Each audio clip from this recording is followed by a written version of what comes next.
Dale un fuerte abrazo a la persona que está a tu lado y le vamos a escuchar la palabra de Dios. Amén.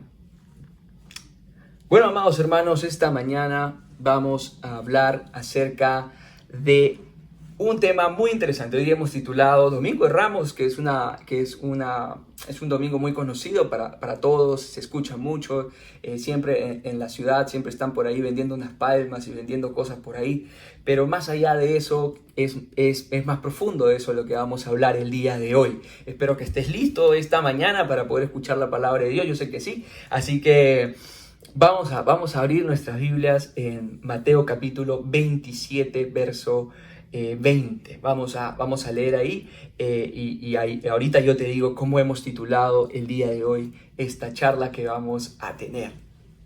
Mateo capítulo 27, verso 20. La palabra de Dios dice: pero los principales sacerdotes y los ancianos persuadieron a la multitud que pidiese a Barrabás y que Jesús fuese muerto. ¿Cierto? Otra vez dice: pero los principales sacerdotes y los ancianos persuadieron a la multitud que pidiese a Barrabás y que Jesús fuese muerto. Qué interesante. Esta prédica que vamos a tener el día de hoy, esta charla que vamos a tener el día de hoy se llama Sentenciando a Jesús. Sentenciando a Jesús. Qué fuerte, ¿cierto? Pero quiero que vayamos tranquilos. Vamos a entrar a un tema bastante interesante este domingo que le llamamos Domingo de Ramos, y quiero leer esto, ¿no? Que hemos leído Mateo 27, 20, ¿no? Entonces yo quiero hacerte una pregunta. Si hemos leído, ya has estado atento a lo que hemos leído, la pregunta sería: ¿quiénes pidieron la muerte de Jesús? ¿Qué dice la palabra? En Mateo 27, 20 dice: y los ancianos persuadieron, ¿a quién dice? Persuadieron a la multitud. ¿A quiénes persuadieron? A la multitud. ¿Y quiénes entonces fueron los que pidieron la muerte de Jesús? La multitud, ¿cierto? La multitud. No te olvides de esa palabra, la multitud. Ellos fueron los que pidieron la muerte de Jesús, ¿cierto? Entonces, ahora vamos a Mateo 21, capítulo 6, verso 11, donde aquí vamos a ver el escenario de lo que decimos hoy día el Domingo de Ramos, y vamos a leer esto que se llama la entrada triunfal de Jesús. ¿A dónde entraba Jesús? A Jerusalén. Vamos a leer Mateo 21, capítulo 6, verso 11. Mateo 21, capítulo 6, verso 11. Amén. Ok, la palabra de Dios dice: y los discípulos fueron e hicieron como Jesús les mandó. Y trajeron el asna y el pollino, y pusieron sobre ellos sus mantos, y él se sentó encima. Y la multitud, que era muy numerosa, tendía sus mantos en el camino, y otros cortaban ramas de los árboles y les tendían en el camino. Y la gente que iba delante y la que iba detrás aclamaba diciendo: Hosana al Hijo de David. Bendito el que viene en el nombre del Señor. Hosana en las alturas. Cuando entró él en Jerusalén, toda la ciudad se conmovió diciendo: ¿quién es este? Y la gente decía: este es Jesús, el profeta de Nazaret de Galilea. Entonces, amados hermanos, aquí vemos la entrada triunfal de Jesús hacia Jerusalén. La entrada triunfal del Rey de Reyes hacia Jerusalén, ¿no? Entonces vemos en la historia, por eso que le llaman el Domingo de Ramos, ¿no? Porque la gente dice que echaban sus mantos y también echaban las ramas de los árboles que cogían a los pies para que pasara Jesús con el asna, ¿no? Y pasaban por ahí, ¿cierto? Eso es lo que hemos leído, ¿cierto? Pero aquí hay una pregunta que tengo que hacerte si has estado atento y va muy de la mano con la pregunta que te hice anteriormente. La pregunta es: ¿quién recibió a Jesús con alegría y con júbilo y aclamaba su llegada? Según la historia que acabamos de leer en la entrada triunfal de Jesús, ¿quiénes eran los que aclamaban a Jesús y decían: Hosana, Hosana al Hijo de David, bendito el que viene en el nombre del Señor? ¿Quiénes eran? La palabra de Dios en el verso 8 dice: y la multitud que era muy numerosa, tendía sus mantos en el camino y otros cortaban de los árboles las ramas y les tenían en el camino. La gente que iba delante y la que iba detrás clamaba diciendo. Entonces, ¿quiénes eran los que aclamaban a Jesús? ¿Quiénes eran los que cantaban a Jesús? ¿Quiénes eran los que decían, oh, hosana al Dios? ¿Quién era? La multitud. La multitud. Oh, qué sorpresa, ¿cierto? La multitud que lo recibe con alegría y dice, hosana. ¿Ah? Probablemente la misma multitud que dice creer en Él, que pasó muchas veces en ese lugar, esa multitud después están gritando muerte a Jesús. ¿Qué leímos en el verso 27? ¿Quién mandó a matar a Jesús? ¿Quiénes sentenciaron a muerte a Jesús? Dice, la multitud, ¿cierto? ¿Y quiénes aclamaban a Jesús? La multitud, ¿cierto? ¿Y dónde estaban? En Jerusalén, en esa misma ciudad que lo recibió en victoria a Jesús, que le aclamaron y dijeron, hosana. Esa misma gente, días después, estaba diciendo, muerte a Jesús. Tremendo, ¿no? Esto se parece mucho a la realidad que vivimos hoy. No basta, amados hermanos, amado amigo, amiga que me ves por aquí, no basta solo con decir creo en Dios. No es suficiente con pegar la palabra Jesús en la parte trasera de tu carro, o poner una estampita colgada en tu retrovisor o en tu billetera. Eso no es suficiente, amado amigo, amada amiga. Eso no cambia nada. Tener un letrerito de Jesús, tener tu polo de Jesús, tener, como te digo, la estampita, eso no cambia nada en tu vida. No es decirlo, amado amigo, sino vivirlo, ¿cierto? No solamente serlo, como dicen, sino también parecerlo. Se parece a esa multitud, ¿no? ¡Hosana! Sí, yo creo en Jesús. Por eso, no solamente es serlo, sino también parecerlo. Entonces, amados hermanos, la pregunta en este punto es, ¿cuántas veces somos o hemos sido como esta multitud que un día le dijimos, salve, oh Rey, y otro día simplemente lo hemos sentenciado a muerte a Jesús? Ustedes me dirán, pero pastor, ¿cómo es eso? ¿Cómo es que yo he sentenciado a muerte a Jesús? Sí, ¿cuántas veces has sentenciado a muerte a Jesús en tu vida?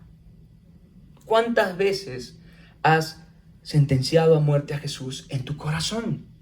¿Cuántas veces has preferido a alguien malo, a cosas malas, antes que darle vida a Jesús en tu vida? Porque esta gente estaba pidiendo que soltaran a Barrabás y no a Jesús. Y al hacer eso estaban sentenciando a Jesús a muerte. Por eso, ¿cuántas veces has preferido algo malo en tu vida o a alguien malo en tu vida que a Jesús y lo has sentenciado a muerte en tu vida? Esta multitud que estaba dándole muerte a Jesús, sentenciándole a muerte, no era gente extraña. No era gente que no sabía quién era Jesús. Esta gente, probablemente muchos de ellos, habían presenciado milagros que Jesús hizo. Algunos de repente no solamente le hicieron un milagro a ellos mismos, que sería ya más lamentable, sino de repente le hicieron un milagro a algún primo, alguna prima, algún familiar o algún conocido, que escucharon que hubo un Jesús de Nazaret, que sanó a un ciego, que sanó a un leproso, que de repente era familiar de alguna de esas personas de esa multitud. Porque la multitud que recibió a Jesús gritaba hosana. O sea, y uno no grita hosana por las puras, sino porque reconoce a quién le está gritando hosana. A ver, entonces esta gente no era cualquier persona, era gente que sabía, había escuchado del poder de Dios, había escuchado acerca del amor de Dios, había escuchado acerca de las misericordias de Dios. Pero a pesar de todo eso, decidieron sentenciarlo a muerte. Sentenciarlo a la muerte a Jesús. A pesar, de repente que sanó a un primo, que sanó a una suegra, de repente que sanó a alguien. Pero a pesar de eso, a pesar de repente que ellos mismos recibieron un milagro, hubo una multitud que decidieron sentenciarlo a muerte a Jesús. Decidieron dejarlo fuera de sus vidas. Eso es sentenciar a muerte a Jesús. Darle la espalda a Jesús. Dejarlo fuera de su vida. Y prefirieron recibir de vuelta a alguien malo en sus vidas. Barrabás no era cualquier tipo. Era alguien que había hecho mal a ese pueblo. Y por eso lo había metido a la cárcel. Pero prefirieron a ese que les había hecho mal antes que soltar a Jesús. Y no les importó ver o experimentar el poder de Dios. Solo lo que les importaba era cualquier cosa menos dejar a Jesús libre. Y lo sentenciaron a muerte. En el verso 20 dice la palabra de Dios: pero los principales sacerdotes y los ancianos persuadieron a la multitud que pidiese a Barrabás y que Jesús fuese muerto. Dice que esta multitud fue persuadida. Fue persuadida.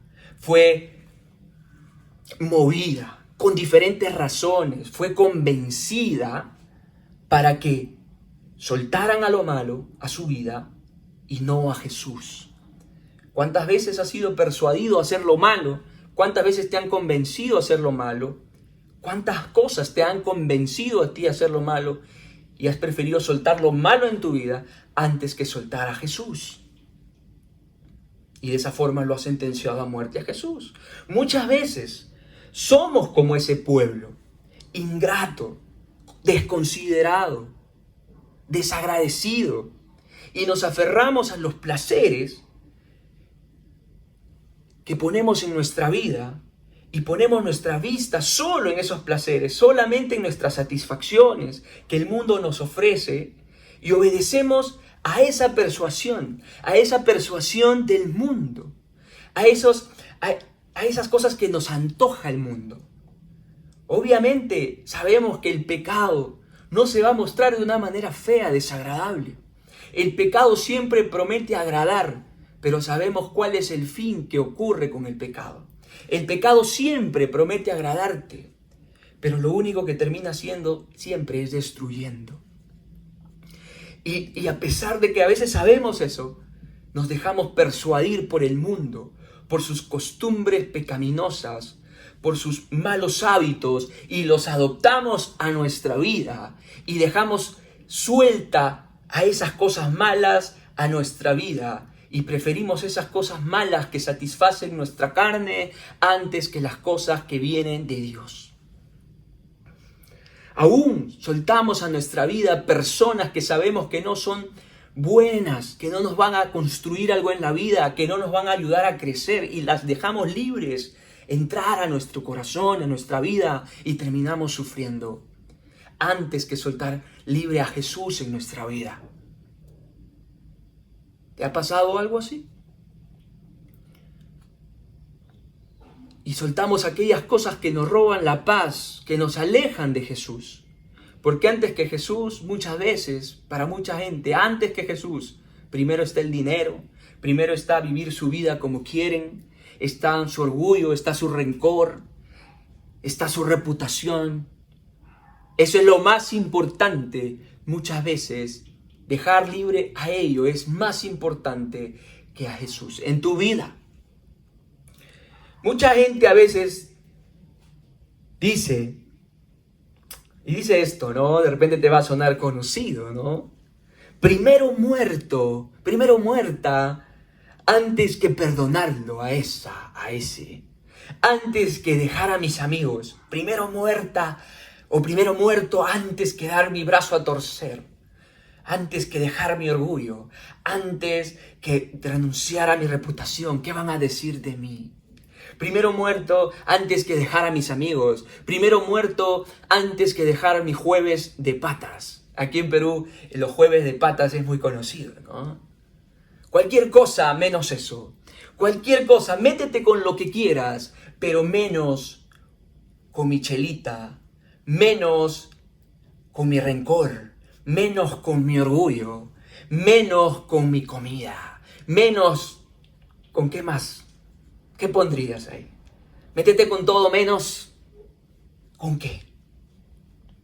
Qué hermoso sería en cambio decir primero muerto antes que traicionar a Jesús. Primero muerto antes que darle la espalda a Jesús. Primero muerto antes que sentenciar a muerte a Jesús. Primero muerto antes que sentirme lejos de Jesús en mi vida. Eso sí sería hermoso escucharlo. Amén. Eso sí sería poderoso escucharlo en nuestra vida. En el verso 25, dice: y respondiendo todo el pueblo, dijo: su sangre sea sobre nosotros y sobre nuestros hijos. Esto es realmente poderoso y presta mucha atención a esto que dice en el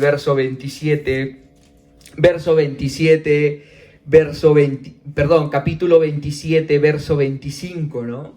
Dice en Mateo, estamos leyendo Mateo capítulo 27, verso 25, dice: respondiendo todo el pueblo dijo: su sangre sea sobre nosotros y sobre nuestros hijos. Si quieres podemos leer un poquito más arriba, y dice desde el verso 22, Pilato les dijo: ¿qué pues haré de Jesús, llamado el Cristo? Todos le dijeron: sea crucificado. Y el gobernador les dijo: pues, ¿qué mal ha hecho? Pero ellos gritaban aún más diciendo: sea crucificado. 24 dice: viendo Pilato que nada adelantaba, sino que se hacía más alboroto, tomó agua y se lavó las manos delante del pueblo, diciendo: inocente soy yo de la sangre de este justo, allá vosotros. Y ahí dice el verso 25: y respondiendo todo el pueblo dijo: su sangre sea sobre nosotros y sobre nuestros hijos. Amados amigos y amigas, cuando tomamos la decisión de dejar fuera de nuestra vida a Jesús, de sentenciar a muerte a Jesús, de dejarlo fuera de nuestra vida, cuando decimos: no, yo prefiero mis placeres, yo prefiero vivir mi vida como quiero, yo no quiero renunciar a mi musiquita, yo no quiero renunciar a mi pecadito, yo no quiero renunciar a mi basurita, yo no quiero renunciar a mi debilidad. Pues ese soy yo.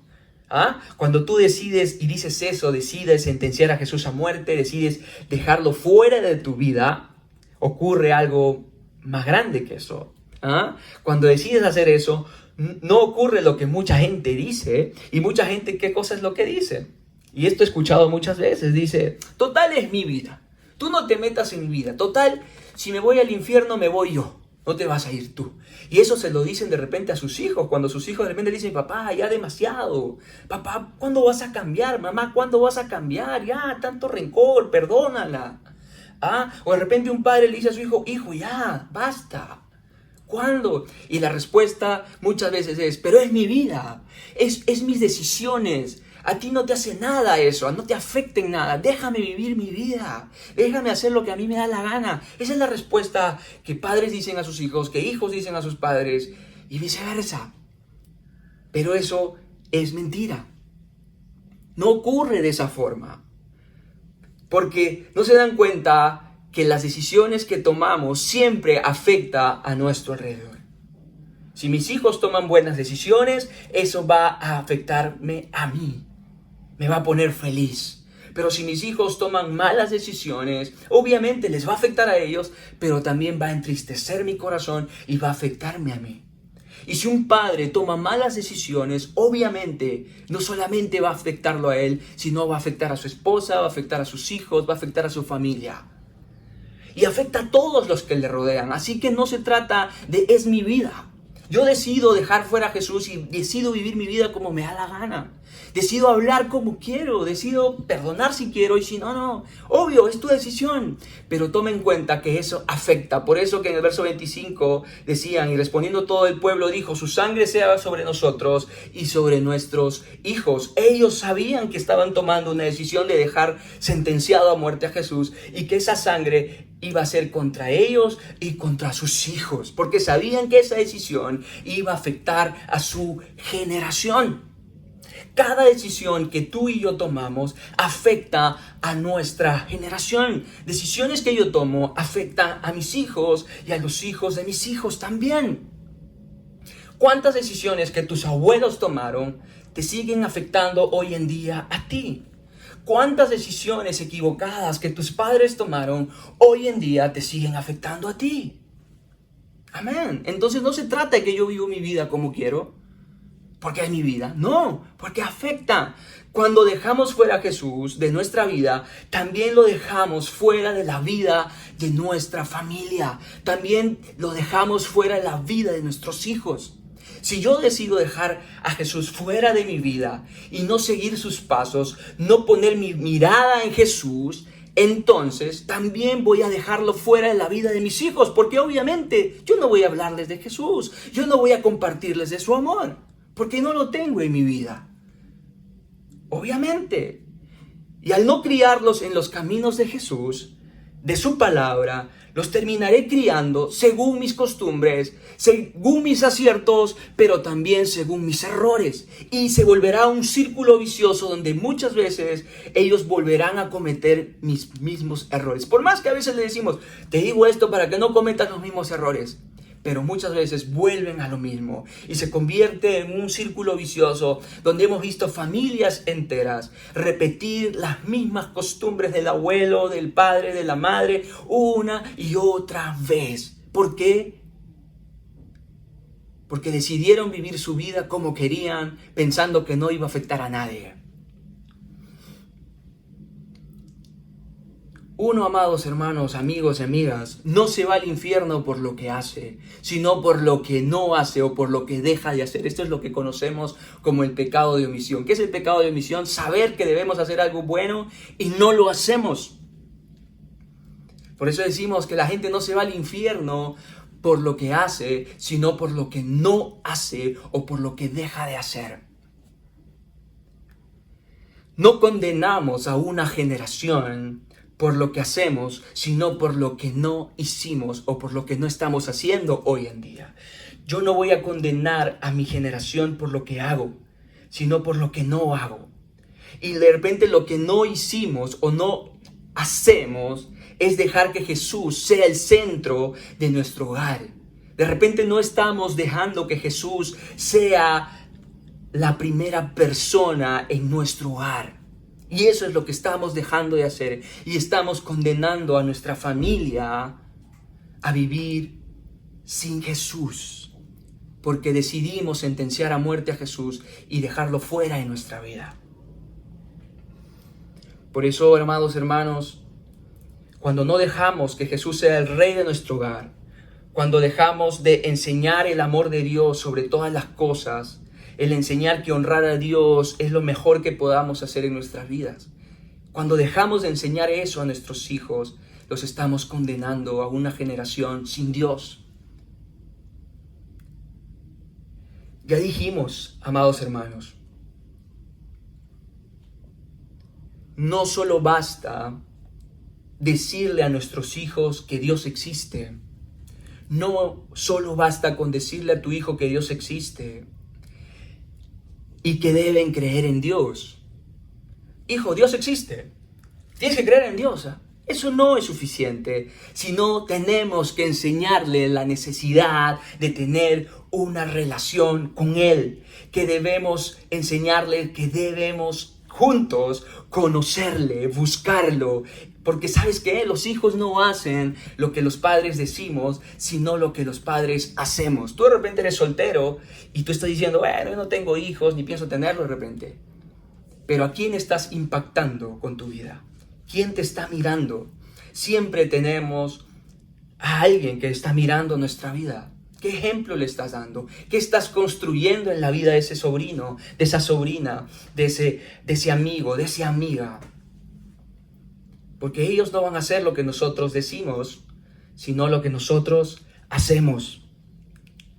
Amados hermanos, por eso nosotros es imperativo y necesario no cometer el error de esa multitud, que lo sentenciaron a muerte a Jesús y lo dejaron fuera de su vida y sentenciaron a una generación. Y como ellos mismos dijeron, que esa sangre caiga sobre nosotros y nuestros hijos. No es necesario que tú repitas esa conducta, que de repente lo estás haciendo ahora, pero ya basta de eso. Por eso nosotros debemos comenzar una relación personal, cercana, diaria con Dios. entregarle de verdad nuestro corazón y no vivir una religión, sino una relación, pero una relación fuerte con Dios. De eso se trata. De eso se trata y eso es lo que tenemos que vivir. Una relación diaria, fuerte, sólida con Jesús. Todos los días, hablar con Él. Buscarlo de mañana, en la tarde, en la noche, de repente cuando estás cocinando, cuando estás de repente mirando la televisión y de pronto sientes el deseo de hablar con Jesús. Apagas. Y dice, Señor, ¿cómo estás? ¿Qué tal? Eso es formar una relación y eso es lo que quiere Jesús. No una religión, no tradiciones vanas, sino una relación verdadera, fuerte, una comunión contigo. Y eso es lo que Dios quiere que tú formes para que tú enseñes eso a tus hijos. Porque tu hijo va a orar cuando te vea orar. Tu amigo va a orar cuando te vea a ti que eres una persona de oración. Si tú eres un hermano mayor, tu hermano menor va a comenzar a leer la Biblia, a orar, a buscar de Dios cuando te vea a ti hacerlo. No cuando te vea a ti o escuche a ti decirlo solamente, sino cuando te escuche y también te vea.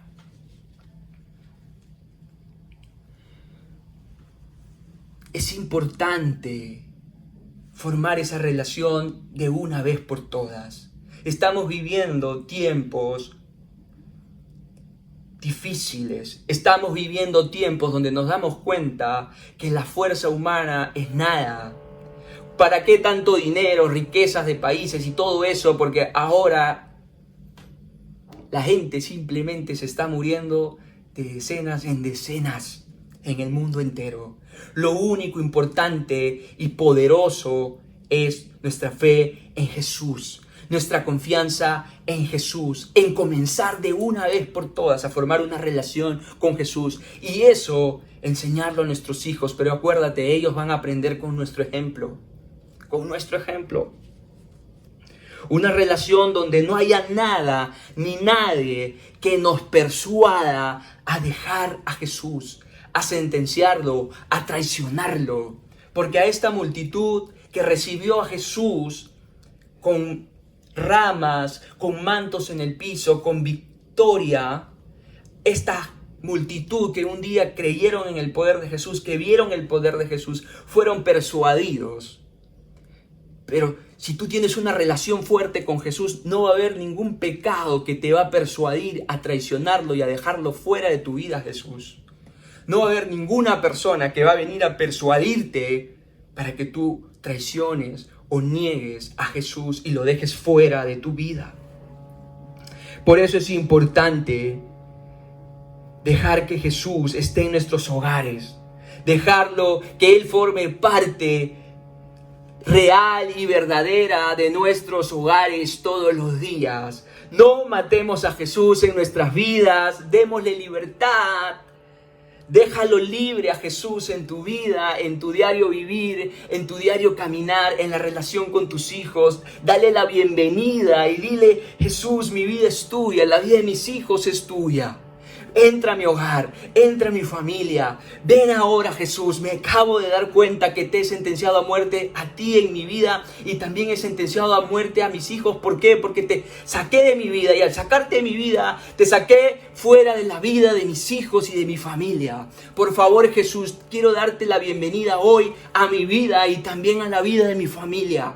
Así como ese pueblo de Jerusalén dio la bienvenida a Jesús y lo recibió con palmas y lo recibió con vítores y lo recibió y dijo, Jesús, bienvenido, hosana al rey, hosana, y comenzó a echar sus mantos y comenzó a echar las ramas de los árboles de esa misma manera. Hoy tú estás escuchando y tú puedes decirle, Jesús, quiero darte la bienvenida a mi vida y a la de mi familia. Y si tú ya tienes a Jesús en tu corazón y de repente esa relación se ha enfriado, hoy es la oportunidad para decirle a Jesús, hoy renuevo mi compromiso contigo, hoy renuevo mi fe contigo, Jesús, hoy renuevo mi pasión por ti, Jesús.